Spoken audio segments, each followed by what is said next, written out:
At this point, we usually honor our veterans, but if you'll be patient, there are a couple of thoughts that I would like to share with you. I do not personally know how many or who they are, the soldiers who died in combat on the battlefield, but I do know one.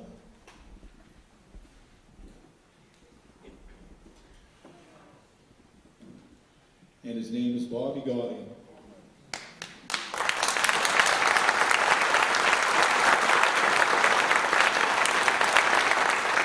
I'm not going to stand up here and tell you that Bobby was an angel, because he wasn't. He was no more of an angel than I am or you are. But there are some things that I know about him that I'd like to share with you. One, his parents were divorced, and he, being the youngest of the family, lived with his father here in town, and his father was a lot older. And so Bobby spent most of his hours not in the house because we only had 3 channels and 2 of them were snowy. And so he spent the time with his friends, and that's where I came in. On Saturday mornings and Sunday afternoons, Bobby would come into my apartment, and John Morrison's, and he's sitting right out there, he'll tell you this too, and ask her if we could open up the gym so we could get a bunch of people to play basketball. And we did that most every Saturday morning and Sunday afternoon. Now I want you to know, of all the music teachers in the state of Maine, I probably was the most fit of any of them. Because when we got up there to play, Hall, you guard Gauding. Which brings me to another thing. Bobby was probably one of the best athletes to ever graduate here from Ashland. And he ran on a championship cross-country team. I know he played 1 undefeated season in baseball with Lenny McCatton, but his prowess was in basketball. He scored 1,700 points, and that's before the three-point line. And he one time scored over 50 points in a game against Fort Kent right here. One other thing I want to tell you is that Bobby did not get drafted into the Marines. He was drafted into the Army, just like a lot of the rest of us. But when he got down to Portland to take his oath of induction, there was a Marine sergeant that came out and stood in front of the gentleman and said, "I need a few good men, and I would like to have some volunteers." Nobody volunteered. And so this Marine sergeant drew names out of a hat, and he drew Bobby's name.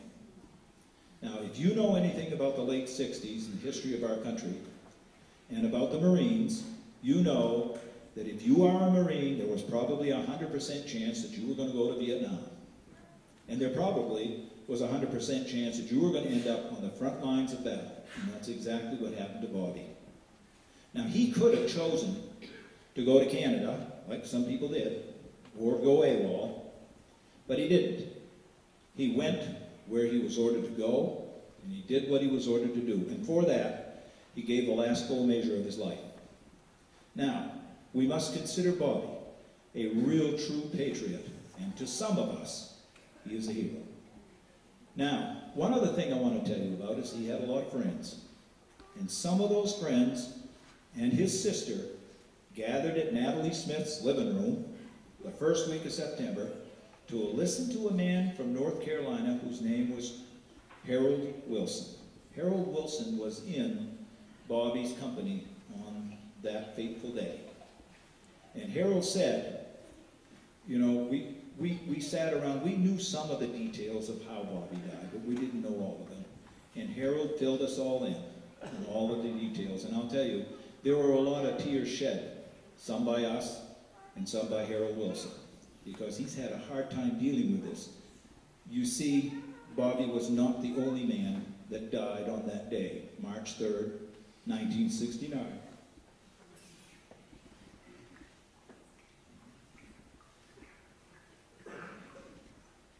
There were 16 other Marines who died that fateful morning on Hill 400 in South Vietnam.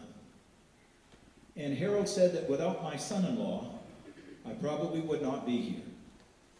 You see, what happened is that his son-in-law was married to Harold's daughter for 10 years before he found out that Harold was a Marine and that he was in combat. And when he did find that out, they started doing research on Company C of that Marine group that was on that mountain. And through the years, they have made contact with every one of them who are now living and have talked to the families of those who have died. But the big thing that he did was to meet with the families and the friends of those that were killed in action on that day, and that's why he was here. Now, our question was, how did you get to know Bobby? All of us sitting in that room at Natalie's place knew that Bobby was only in country for 3 weeks before he was killed. He couldn't have been in that Marine company any more than 2 weeks. But it was a typical Bobby Gauding thing. If you're a soldier, you know you wear a helmet liner, and on top of that you wear your steel pot, and on top of that you wear your helmet cover. Well, Harold Wilson had put on his helmet cover, "Just me and my friend God." Well, Bobby saw that and said, "Hey, if you put an ING on the end of that, I can be your friend too." Harold never forgot that. And he did say a couple of times, as he was talking to us, that he found that Bobby was quite a card. Well, I can just imagine Bobby tying his shoelaces together or short-sheeting his bed or doing something like that. So, anyway, while we were sitting there, all of us, and listening to him, it became very obvious that here was this hulking man, Harold Wilson, stood over 6 feet tall, probably could play linebacker for the New York Giants, probably should play linebacker for the New York Giants. A strong Southern accent, but here was a man who had a heart of gold.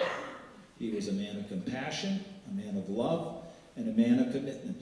Anyone who spends these years finding those people who died on that battlefield and making contact with their friends and family, I don't know what you think, but I think that's a pretty honorable thing. And so, me being a veteran of that era, and knowing that this was one of the good people that God put on the face of the earth, I wish to offer a sign of respect, and Neil and I are going to salute Harold Wilson for these reasons. Number one, he befriended Bobby even though he was only there a short time. Two, he never forgot him. Even to this day, he has never forgotten Bobby.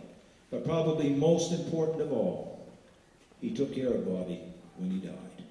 So I'm going to ask Neil to come out and help me out.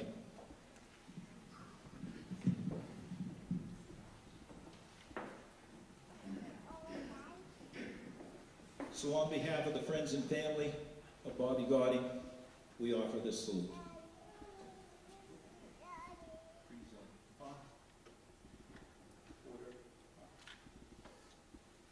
Thank you.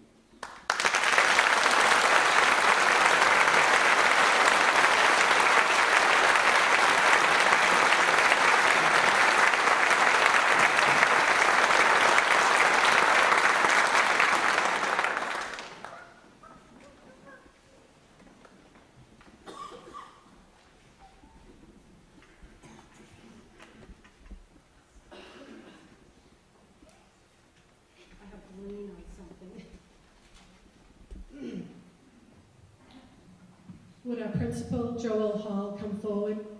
I'd like to present him with a patch in memory of Bobby Gauding to put in our trophy case.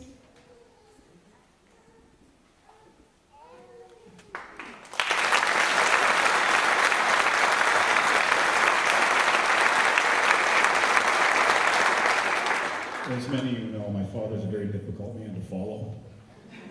But on behalf of the school and the communities, I would like to say thank you, and we will display this in his case with pride and honor.